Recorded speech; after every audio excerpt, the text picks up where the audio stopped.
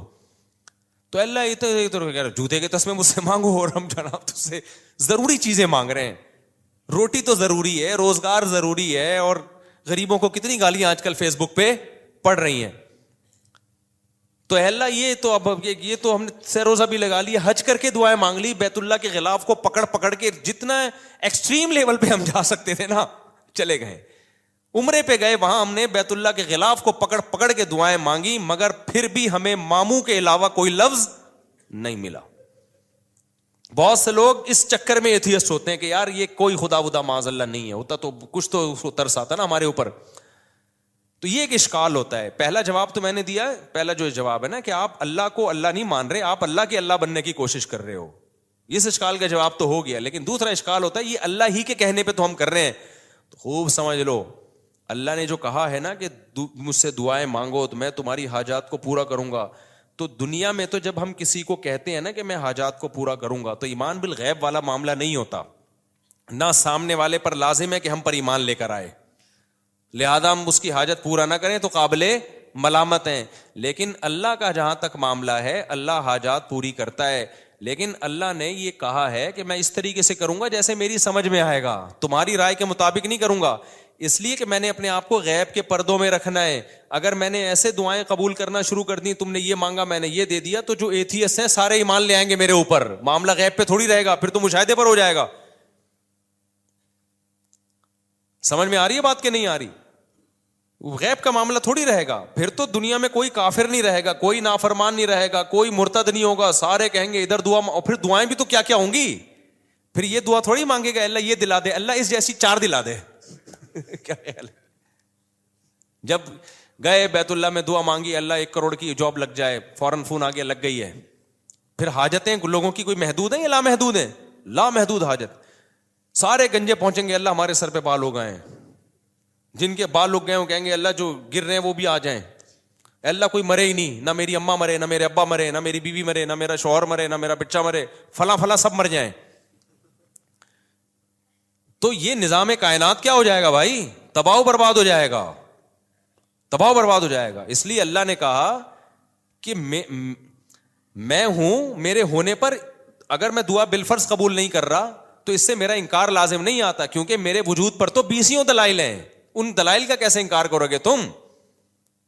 اس کی مثال ایسے ہے جیسے آپ گئے، آپ نے اپلیکیشن دی، وزیر کو درخواست قبول ہی نہیں ہو رہی، آپ کو یہاں کوئی وزیر ہے ہی نہیں.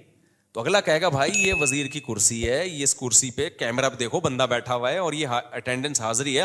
تو یہ نہیں کہو کہ وزیر ہی نہیں ہے، یہ کہو کہ وزیر نالائق ہے، آپ کی مراد پوری نہیں کر رہا یا سست ہے. اور اگر نالائق بھی نہیں ہے، سست بھی نہیں ہے، پھر یقیناً کوئی حکمت ہے. تو وزیر کے بارے میں تو ہم پاکستان کے وزیر کے بارے میں نہیں کہیں گے کہ کوئی حکمت کی وجہ سے کام نہیں کر رہا، وہاں تو رپورٹ کلیئر ہے، کر ہی نہیں رہا. وہ تو آج تک کسی کے پیسے لیے بغیر کام کیا ہی نہیں اس نے. اللہ پہ نہ رشوت کا الزام لگ سکتا ہے، نہ اللہ پہ یہ الزام لگ سکتا ہے کہ معاذ اللہ وہ بندوں کے کام کر کر کے تھک گیا ہے. تو اللہ کے بارے میں یہی کہا جائے گا اور اس نے دعا قبول نہیں کی ہے تو بھائی وہ ہمارا کام ہے فائل جمع کرا دینا. اور وہ اس طرح سے نہیں کر رہا، کسی اور طرح سے، وہ اپنے بندوں کو لاوارث نہیں چھوڑتا. ہاں اس نے ایک حکمت کے تحت ایک طریقہ رکھا ہوا ہے کہ ایسے میں ہر ایک کو ظاہری طور پہ دینا شروع کر دوں تو یہ خدا بن جائیں گے، میں کیا بن جاؤں گا؟ بندہ بن جاؤں گا. تو ان کو میرے اوپر ایمان کا مطلب یہ ہے کہ مجھے اللہ مانے اور مجھے اپنا خیر خواہ مانے. میں ان کی حاجت پوری کر دوں تو بھی وہ پوری کرتا ہے، نہیں پوری کروں تو بھی حاجتیں پوری کرتا ہے. یہ کسی اور طرح سے کر دے گا. ہمیں کیا پتا بھائی ہمارے پر کون کون سے حادثات آنے والے تھے. آپ نے دعا مانگی اللہ روزگار دلا دے، روزگار دلا دے، اللہ نے روزگار نہیں دلایا لیکن کوئی بڑی آفت سے آپ کو بچا لیا. آپ چاہتے تھے یہاں شادی ہو جائے، اللہ کے علم میں تھا بھائی تیرے لیے عذاب ہے، یہ نہیں ہے. بہت سے لوگ، ایک آدمی آیا نا اپنی معشوقہ کے بارے میں بہت دعائیں مانگتا تھا، مجھ سے بھی اس نے کہا نہیں ہوئی شادی. تو میں نے کہا یار اسی میں بہتری ہوگی. کہہ رہے اللہ یہ بھی تو کر سکتا تھا، اسی کو بہتر بنا دیتا میرے لیے. یعنی اللہ کو یہ سمجھایا جا رہا ہے، مسلمان تو یہ سوچ کے صبر کرتا ہے یار مجھے لگ رہا تھا یہ میرے لیے بہتر ہے، لیکن جب اللہ نے نہیں ہونے دی تو اس کا مطلب یہ میرے لیے بہتر نہیں تھی، کیونکہ اللہ میرا خیر خواہ ہے، اللہ میرا دشمن نہیں ہے. لیکن اگلا پتہ ہے کیا کہتا ہے؟ یار اللہ کو یہ بھی تو طاقت ہے نا کہ اسی کو میرے حق میں بہتر بنا کے یہی دلا بھی دیتا اور اسی کو ٹھیک بھی کر دیتا. تو اس کا مطلب کیا ہوا کہ آپ سارا وہ چاہتے ہو جو آپ چاہتے ہو، تو بہتر یہی ہے کہ عرش پہ آپ خود جا کے بیٹھ جاؤ. ہم نے اپنے آپ کو اللہ کا تابع بنانا ہے. تو پیغمبروں کی سیرت سے ہمیں پتہ چلتا ہے دو قسم کے لوگ ہیں، ایک نافرمان اور ایک فرما بردار. نافرمان لوگوں کو جب پریشانی آتی ہیں اللہ کو برا بھلا کہتے ہیں، تبھی تو قرآن نے مثالیں دی ہیں. فرعون پہ بھی پریشانی آئی نا، موسیٰ علیہ السلام جب آئے نا تو فرعون کو ٹینشنیں شروع ہو گئیں. ایک دفعہ بھی اللہ کا نام نہیں لیا فرعون نے، بلکہ اور بغاوت میں بڑھتا چلا گیا. کہنے لگا کہ جب سے موسیٰ آیا ہے نا معاذ اللہ، اس کی وجہ سے ہمارے ملک میں بدامنی شروع ہو گئی ہے، قحط آنا شروع ہو گیا ہے. لیکن پریشانیاں یعقوب علیہ السلام پر بھی آئیں. بچپن میں بچہ غائب، روتے رہے کہ انما اشکو بثی وحزنی الی اللہ، بھائی میں اللہ کو اپنا غم بتاتا ہوں. اعلم من اللہ ما لا تعلمون، اللہ کے بارے میں وہ کچھ جانتا ہوں جو تم نہیں جانتے، تو مجھے یقین ہے اللہ کی اس میں کوئی خیر خواہی ہوگی. کیوں؟ وہ سمجھتے تھے کہ بھائی میں، اور یعقوب علیہ السلام کے بارے میں آسمانی کتابوں میں لکھا ہے کہ اتنی دعائیں مانگتے تھے کہ ان کے گھٹنوں پہ اور پیشانیوں پہ موٹے موٹے نشان پڑ گئے تھے. زندگی بھر اتنی دعائیں مانگی، ایک دفعہ بھی مایوس نہیں ہوئے کہ یار میں تو مانگتا رہتا ہوں، ادھر اللہ نے بچہ ملایا ہی نہیں مجھ سے، اور میری تو ایک بچہ ابھی گم ہوا ہے، دعائیں مانگ رہے ہیں، تڑپ رہے ہیں، آنکھوں کی بینائی چلی گئی، دوسرا بھی گم ہو گیا. تو قرآن یہ واقعات کیوں بتاتا ہے؟ کیا معاذ اللہ اپنی برائیاں کر رہا ہے؟ سورہ یوسف میں جب لوگ کہتے ہیں نا ایتھیس لوگ کہ ہم نے اللہ سے مانگا اور ہمیں تو کچھ نہیں ملا، تو قرآن تو کہہ رہا ہے کہ یعقوب علیہ السلام کا بچہ گم گیا تھا، انہوں نے اللہ سے ساری زندگی مانگا، ملا کیا؟ دوسرا بھی گم گیا. ٹھیک ہے نا؟ تو یہ تو اللہ گویا معاذ اللہ اپنی برائیاں کر رہا ہے. نا نا نا نا، اللہ اپنی تعریفیں کر رہا ہے کہ میں بعض دفعہ نوازتا ایسے ہوں، آزمائشوں میں ڈال ڈال کے دیکھتا ہوں کون صبر سے کام لیتا ہے.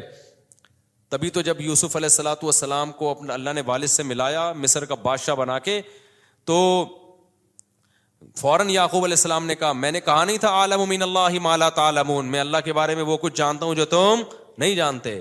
تو اس لیے یہ ٹینشنوں کی بیس پہ خدا کا انکار کرنا، اس سے اللہ پہ تو کوئی اثر نہیں پڑتا بھائی، آپ کی ٹینشنیں کم ہونے کے بجائے بڑھ جاتی ہیں. تو اس بیس پہ جو خدا کا انکار کرتے ہیں نا ٹینشنوں کی بیس پہ، ان کا انجام خودکشی ہوتا ہے.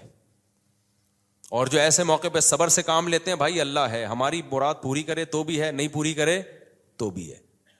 ایک بزرگ کا واقعہ ہے، کتابوں میں لکھا ہے، مجھے اس کی سند کی تحقیق نہیں ہے، بعض واقعات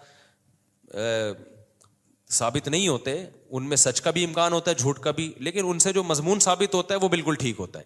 تو کہتے ہیں ایک بزرگ حج پہ جاتے تھے، حج کرتے آواز آتی کہ بھائی حج قبول نہیں ہوا، اگلے سال پھر حج پہ چلے جاتے، پھر آواز آتی حج قبول نہیں ہوا. تو کئی سال ایسے ہی ہوتا رہا، قبول نہیں ہوا. تو کسی نے ان سے پوچھا کہ حضرت آپ کو ہر سال حج کے بعد آواز آتی ہے غیب سے کہ قبول نہیں ہوا، تو پھر آپ کرتے کیوں ہیں؟ کہتے ہیں بھائی میرے بس میں تو یہی ہے. ٹھیک ہے نا، میرے بس میں کیا ہے؟ اب میں تکبر میں آ جاؤں، بولوں قبول اللہ جا، تو نہیں کر رہا تو جاؤ، ہم بھی نہیں کر رہے. دنیا میں انسانوں کے ساتھ تو ایسا ہو سکتا ہے بھائی، میں 3 دفعہ آپ کسی بندے کو منائیں گے، میرا عذر قبول کر لے، پھر بھی نہیں کرے گا، بولے گا بھاڑ میں جا یار، تجھے منانے کے علاوہ بھی تو اور بہت سارے غم ہے نا. انسانوں کے ساتھ ایسا کیا جا سکتا ہے، اللہ کے ساتھ ایسا نہیں. اللہ کو جھکنے والے لوگ پسند ہیں بھائی. غم میں دیا تو غم میں تسلی رکھو، خوشیاں دی تو خوشی میں اتراؤ نہیں، کس کا شکر ادا کرو؟ میرا شکر ادا کرو. تو اللہ کو ایسے لوگ پسند ہے. قرآن میں اللہ ایسے ہی لوگوں کی تعریفیں کرتا ہے. 2 طرح کے لوگ بتاتا ہے، غم میں پاگل ہو گئے اور غم میں صبر کیا، انہوں نے شکر کیا تو اللہ نے ان کے غموں کو بھی دور کر دیتا ہے اللہ تعالیٰ، ورنہ اسی غم میں صبر کی توفیق دے دیتا ہے. تو وہ بزرگ ہر دفعہ حج کر رہے ہیں، آواز آ رہی ہے قبول نہیں. لوگوں نے کہا پھر کیا فائدہ؟ انہوں نے کہا بھائی ہم تو اس کے علاوہ ہم تو بندے ہیں یار، ہم تو کرتے رہیں گے. تو جب انہوں نے یہ الفاظ کہے نا تو کہتے ہیں غیب سے آواز آئی کہ یہ والا بھی قبول ہے اور اس سے پہلے جتنے کیے وہ بھی قبول ہے. تو اللہ یہ لفظ سننا چاہ رہے تھے. تبھی جن لوگوں کا نماز میں دل نہیں لگتا نا، کہتے ہیں نماز میں ایکچولی مزہ ہی نہیں آ رہا، پنکھے گن رہے ہوتے ہیں، ٹینشن اتنی، ایسی نماز کا کیا کرنا. وہ بھائی دفع کرو یار. اللہ نے کہا وضو کر کے میرے سامنے کھڑا ہو گیا نماز پڑھ لو بس، ٹھیک ہے نا. ہم اس سے زیادہ کچھ کر نہیں سکتے، تو ہم تو جھکے رہیں گے اللہ کے سامنے، اور کوئی ہمارے پاس آپشن ہی نہیں ہے. تو کبھی اللہ حاجت پوری کر دے گا. خدا کی قسم جس کو دعا کا فلسفہ سمجھ میں آ جائے نا تو وہ ایتھیسٹ جو دعا قبول نہ ہونے سے خدا کا انکار کر رہا ہے، اگر اسے دعا کا فلسفہ سمجھ میں آ جائے تو دعا سے زیادہ لذیذ عبادت پھر کوئی نہیں ہے، کیونکہ اس میں پتہ ہے کہ یار اللہ کو مانگنے والے کو دیتا ہے، اللہ دے گا کیسے، یہ اس کی مرضی، تو وہ مانگتا ہی رہتا ہے. وہ کہتا ہے بھائی قبول نہیں ہو رہی تو اور زیادہ مزہ آتا ہے مانگنے میں، قبول ہونا شروع ہو جائیں تو پھر تو آدمی کہتا ہے کہ یار یہ کیا ہے، یہ تو غیب پر ایمان تھوڑی رہا، نہیں ہو رہی پھر جو مانگتا ہے تو اس سے اللہ کو محبت ہوتی ہے. اس لیے حضرت عمر کا قول یاد رکھو.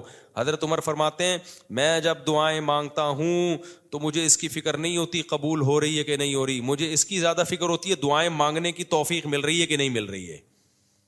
کیونکہ اللہ کے سے مانگ رہے ہو نا، اگر اس کا مطلب اللہ کے وجود پر بھی ایمان ہے، اس پر بھی ایمان ہے کہ حاجتیں وہی پوری کرتا ہے، اس پر بھی ایمان ہے کہ اس کے بغیر کچھ ہو نہیں سکتا، تو یہ بڑی کوالٹی ہے بھائی. باقی کچھ ملے نہ ملے اس کا مطلب آپ کامیاب ہو، چاہے ناکامی کے نقشے نظر آ رہے ہو. کیونکہ انجام تو اصل تو اینڈ کا اعتبار ہے کہ انجام کیسا ہوتا ہے آپ کا.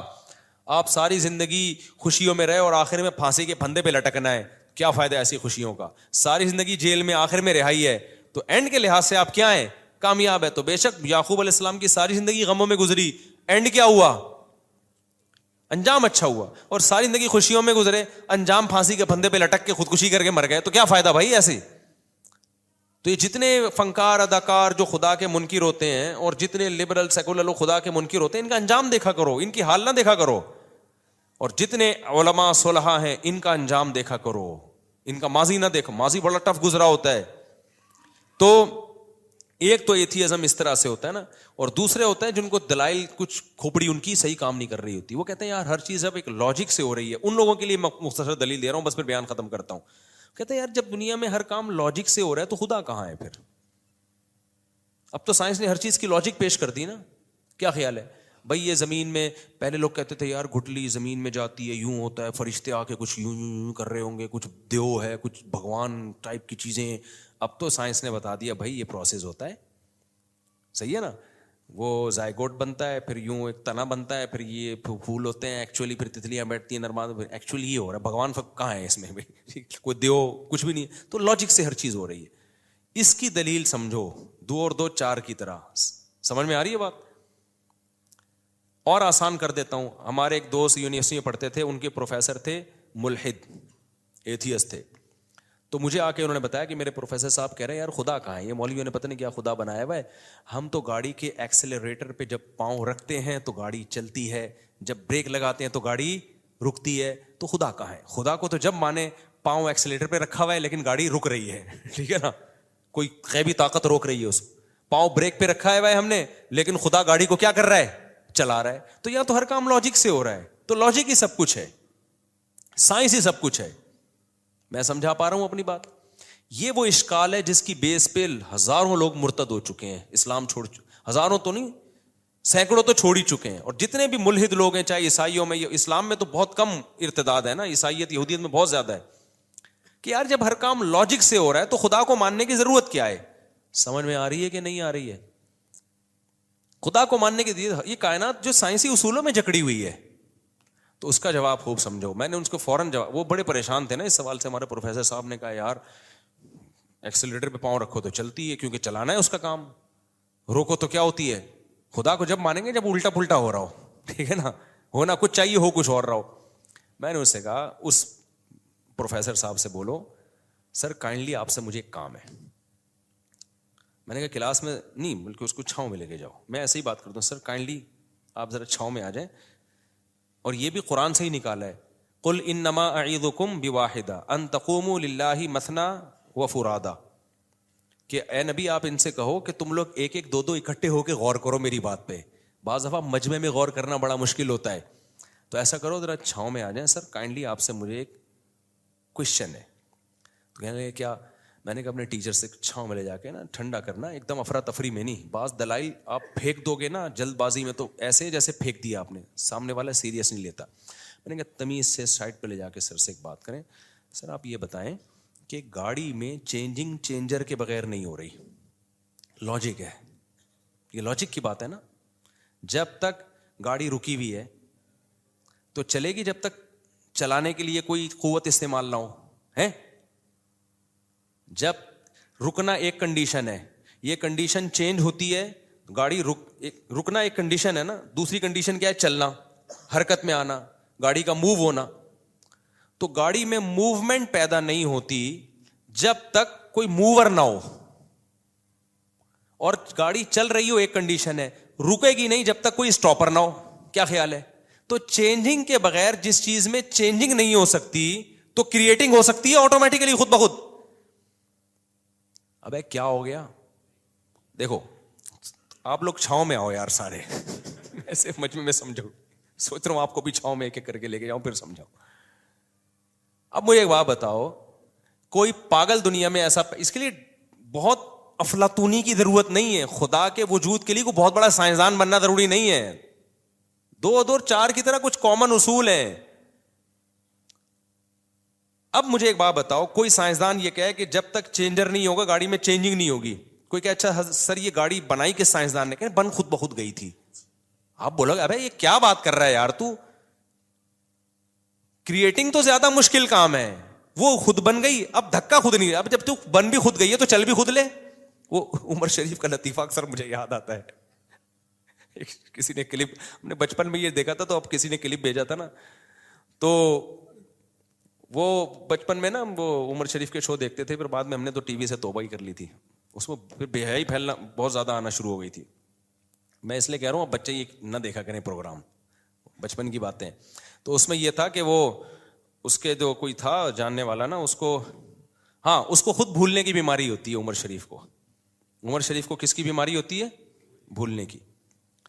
تو اس کو بھولنے کی بیماری تھی, تو وہ کسی کے گھر گھس جاتا تھا ایسے ہی مذاق میں. جب پٹنے لگتا تو بولتا بھائی ہم تو بھولے سے چلے گئے تھے تمہارے گھر.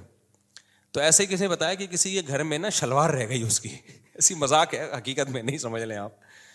تو وہ ایک شخص شلوار لے کر آ رہا ہے, اس سے عمر شریف سے کہہ رہا ہے یہ شلوار کیا کہہ رہی ہے, یعنی پیغام دے رہی ہے نا کہ تو میرے گھر میں آیا اور کپڑے چھوڑ کے چلا گیا, اس کا مطلب یہ کوئی غلط میسج دے رہی. بتا یہ شلوار کیا کہہ رہی ہے, یہ پاجامہ کیا کہہ رہا ہے. وہ بتا رہا ہے بھائی میں نہیں ہوں, یہ غلطی سے پتہ نہیں کس کا پاجامہ ہے, مجھے کیا پتا, میں تو بھولنے کی بیماری. کہہ رہے نہیں یہ پاجامہ کیا کہہ رہا ہے. کہہ رہے جب سب کچھ پاجامے سے ہی پوچھ لینا پھر کیا کہہ رہا ہے, جب یہ بتا سکتا ہے تو پھر یہ کس سے پوچھ لے, تو پاجامے سے ہی پوچھ لے, وہ تجھے بتا دے گا کیا کہہ رہا ہے. تو ایسے ہی میرے بھائی گاڑی جو ہے, اس گاڑی سے آپ خود پوچھ لو کہ کمبخت تو چل نہیں سکتی ہے خود بخود, اگر تو آٹومیٹیکلی خود بنی ہے تو پھر چل بھی خود لینا. تو چلانے کے لیے کیوں تجھے ایک بندہ چاہیے جو انجن اسٹارٹ کر کے ایکسیلیٹر پہ پاؤں رکھے؟ یہ عجیب بات ہے, بنی خود بخود ہے, چلانے کے لیے بندے آئیں گے تو چل بھی خود لے. تو چلانے کے لیے کیا ضرورت ہے؟ ایسے ہی گاڑی اگر آٹومیٹیکلی خود سے نہیں بنی, کسی سائنسدان نے بنائی ہے, تو سائنسدان تو اور زیادہ عجیب چیز ہے یار جس نے اس گاڑی کو بنا دیا. کریٹر زیادہ عجیب ہوتا ہے جو موجود ہے, یا جو بنی ہوئی چیز زیادہ عجیب ہوتی ہے؟ اچھا مجھے بتاؤ, یہ موبائل جس سائنسدان نے بنایا, آپ کو جب یہ سائنسدان آ جائے نا جس نے یہ بنایا, وہ تو بہت سارے سائنسدانوں نے مل کے بنایا, فرض کرو کسی ایک نے بنایا, تو آپ اس موبائل کی زیادہ ویلیو دو گے, سائنٹسٹ کو زیادہ ویلیو دو گے؟ سائنٹسٹ کو زیادہ ویلیو دو گے یار, یہ بنا سکتے اور پتہ نہیں کیا کیا بنا لے یار یہ. تو گاڑی سے زیادہ ویلیو تو اس سائنسدان کی ہے جس نے گاڑی کو ایجاد کیا, تو وہ تو اور زیادہ پیچیدہ چیز ہے بھائی. کمال کی بات ہے, وہ سائنسدان ایوالو ہو کے آٹومیٹیکلی اگ کے کھڑا ہو گیا وہ, اور جو وہ چیزیں بنا رہا ہے وہ اس کریٹر کے بغیر, موجد کے بغیر بن نہیں سکتی. تو اس سے پتا چلتا ہے کہ بھائی یہ کائنات میں, ہم تو سائنس کے اس اصول کو مانتے ہیں, ان لاجیکل کام کائنات میں کچھ بھی نہیں ہے. تو ہم کہتے ہیں ان لاجیکل یہ نہیں ہے کہ کائنات کا کوئی خالق ہے, ان لاجیکل یہ کہ یہ کائنات خود بخود بنی ہے. نہیں ہے یہ بات, میرا خیال ہے یہ کہنا کہ آٹومیٹیکلی خود بخود بن گئی, یہ ان لاجیکل بات ہے, کیونکہ کائنات میں ان لاجیکل کام نہیں ہوتا. تو یہ لوجیکل کیسے ہو گیا کہ جو کائنات حرکت نہیں کر سکتی تو وہ خود بن کیسے سکتی ہے؟ نیوٹن نے کہا تھا نا جو چیز حرکت میں ہمیشہ حرکت میں رہے گی جب تک کوئی اس کو روکے گا نہیں, جو رکی بھی ہمیشہ رکی رہے گی جب تک کوئی چلائے گا نہیں. نیوٹن اگر ہوتا تو میں چھاؤں میں لے جاتا اس کو. میں کہتا سر ایک چیز آپ کہنا بھول گئے ہیں کہ یہ کائنات اگر نہیں ہے تو جب تک کوئی ہو, جو چینجر کے بغیر نیوٹن کے قانون کا لا کا حاصل یہ ہے کہ چینجر کے بغیر چینجنگ ممکن نہیں ہے. میں کہتا سر ایک جملہ اپنے لا میں اور بڑھا دیں کہ جب چینجر کے بغیر چینجنگ نہیں ہے تو کائنڈلی ایک اور سائنس کا لا آپ بڑھا دیں تاکہ یہ ہمارے یونیورسٹیوں کے لوگ جو اللہ رسول کو نہیں مانتے آپ کو بہت مانتے ہیں وہ ایک جملہ بڑھا دیں کہ کریٹر کے بغیر کریٹنگ بھی نہیں ہو سکتی. تو نیوٹن نے نہیں بڑھایا کیونکہ مذہب نیوٹن کا ٹاپک نہیں تھا, لیکن قرآن نے بڑھایا ہے بار بار کہ جس کائنات میں چینجر کے بغیر چینجنگ نہیں ہو سکتی, کریٹر کے بغیر کریٹنگ کا عمل کیسے ہو گیا. صاف پتہ چلتا ہے, اسی لا سے پتہ چلتا ہے کہ بھئی نیوٹن کا یہ آدھا لا پڑھایا جا رہا ہے, کیونکہ آگے پڑھا دیں گے نا تو پتہ ہے نتیجہ کیا نکلے گا. کیونکہ جب کریٹر کے بغیر کریٹنگ نہیں ہو سکتی تو پھر بہت سارے مسائل کھڑے ہو جائیں گے ساری دنیا کے لیے. وہ یہ کہ پھر کریٹر ہے کون. یہاں سے انسان نظریں چرانا چاہتا ہے کہ کریٹر کو بیچ میں لے کر آئے تو پھر خدا کو ماننا پڑے گا, خدا کو مانا تو رسولوں کو ماننا پڑے گا, آسمانی کتابوں کو ماننا پڑے گا, پھر مذہبوں کو ماننا پڑے گا, پھر کون سا مذہب صحیح ہے کون سا غلط ہے اس کو ماننا پڑے گا. پھر جب صحیح مذہب تک پہنچیں گے تو پھر مذہب نے کیا کہا ہے, حلال کیا ہے حرام کیا ہے, زنا حلال ہے لیگل ہے اللیگل ہے, شراب لیگل ہے اللیگل ہے, یہ ساری چیزیں ماننی پڑیں گی. بالآخر آپ آ کے پھنستے چلے جاؤ گے بہت ساری پابندیوں میں. تو بہت ساری پابندیوں سے آزاد کرانے کا طریقہ یہی ہے کہ نیوٹن کے آدھے لا کو لیا جائے. آدھا لا جو نیوٹن کے لا سے مزید اخذ, نیوٹن نے تو نہیں کہا لیکن اخذ کیا جا سکتا تھا, اس پہ بحث ہی نہ کی جائے, اس کو کہا یہ اللاجیکل ہے. دوبارہ کبھی چھاؤں میں ملیں گے تو انشاءاللہ میں دوبارہ سمجھانے کی کوشش کروں گا, ابھی اتنا ہی کافی ہے. اس لیے اللہ کا وجود دو اور یہ جو بکواس کرتے ہیں نا فضول قسم کی کہ خدا کو پھر کس نے پیدا کیا, او بھائی یہ اللاجیکل اس کائنات کے بارے میں ہے کہ خود بخود بن جائے. خدا کو تو ہم جانتے ہی نہیں ہیں, وہ اس کائنات کا حصہ تھوڑی ہے, وہ تو کائنات سے الگ ہے, اس کو تو ہمیں پتہ ہی نہیں. کمال کی بات ہے اس خدا کو ہمیشہ سے ماننے کے لیے تیار نہیں ہے, کہہ رہے ہیں عقل میں نہیں آ رہا, اور اس کائنات کو ہمیشہ سے ماننے کے لیے تیار ہیں جو عقل میں آ رہی ہے. وہ تو اور زیادہ بے عقلی کی بات ہے کہ یہ کائنات ہمیشہ سے ہو. سمجھتا نہیں ہے نا بات کو, جب نہیں پڑھے گا رات کو تو نہیں سمجھے گا بات کو. تو اس لیے سائنس کے چکر میں نا اپنے جہنم نہ خریدو میرے بھائی. سائنس کو خدا نہ بنا لو, جتنی ہے سائنس اتنی رہنے دو اس کو, ٹھیک ہے نا. کہتے ہیں سائنس میں ہے تو جتنی ہے اتنی رہنے دو. تو یہ نہیں ہو سکتا, امپاسبل ہے یہ خود بخود دھماکے ہوں اور سورج چاند ستارے اور انسان اور یہ وسیم بھائی کلیم بھائی. میں وسیم کی مثال سے دیتا ہوں کہ انسان کا لفظ بھی مبہم ہے. کہتے ہیں انسان بن گیا, اب وسیم کو دیکھو الگ سے لے جا کے, یار یہ کیسے بن گیا یار. پھر آئے گا نہیں بھائی, نہ غفار بن سکتا ہے, نہ سبکتگین بن سکتا ہے, نہ وحیدہ بن سکتی ہے, نہ نسرین بن سکتی ہے خود بخود. یہ نہیں ہو سکتا, اٹ ازنٹ پاسبل. ٹھیک ہے, تو اپنے ایمان کو مت بگاڑو, یہ اہم بات تھی. اور ایک اور بات بیان میں رہ گئی تھی, ہاں تو اس لیے میں کہتا ہوں قرآن نے اس ٹاپک کو بہت زیادہ چھیڑا ہے 3 ہفتے سے مسلسل یہی, اور اس ٹاپک کو کہ تمہیں آخرت میں حساب و کتاب دینا ہے, موت کے بعد زندگی ہے. تو اب میں بہت پریشان ہوتا ہوں کہ یار نظریاتی اصلاح تو میں کرتا رہتا ہوں, عملی اصلاح کی طرف بھی اب آنا چاہیے. بھائی نظریہ تو بن گیا, اللہ بھی ہے تو کیا کریں, تو ہیں تو ویسے کے ویسے ہی. جب اللہ کو مانتے تھے تو بھی ویسے ہی تھے. مسلمان جب اللہ کو نہیں مانتا تو جیسا ہوتا ہے, ماننے کے بعد بھی بولو. صبح بھی پہلے بھی 2 پراٹھے کھا رہا تھا, اللہ کو ماننے کے بعد بھی کیا کرے گا, 2 پراٹھے کھائے گا. پہلے بھی گٹکا کھاتا تھا, اللہ کو ماننے کے بعد بھی کیا کرے گا, گٹکا کھائے گا. جب اللہ پہ ایمان نہیں تھا تو بھی جمعہ پڑھ لیا کرتا تھا, ہو سکتا ہے میں بھی, ہو سکتا ہے اللہ نکل آئے قیامت کے دن تو ہفتے میں 1 دن نماز پڑھ لو. جب اللہ پہ ایمان لے آیا دلائل کی دنیا میں تو بھی کیا کر رہا ہے, جمعہ ہی پڑھ رہا ہے. تو اس لیے اتنا کافی نہیں ہے کہ ہم اپنے نظریات کی اصلاح کریں. انسان کو تربیت کے لیے پریکٹیکلی اصلاح کی ضرورت ہے. ہمارے نبی نے صحابہ سے روزے رکھوائے ہیں, ہمارے نبی نے صحابہ سے خواہشات کی قربانی دلوائی ہے, میدان جنگوں میں لا کے لڑوایا ہے صحابہ کو. تو انسان کی اصلاح صرف بیانات سننے سے نہیں ہوتی میرے بھائی, یہ بھی ایک بہت بڑا حصہ ہے, پریکٹیکلی کچھ کرنا پڑتا ہے.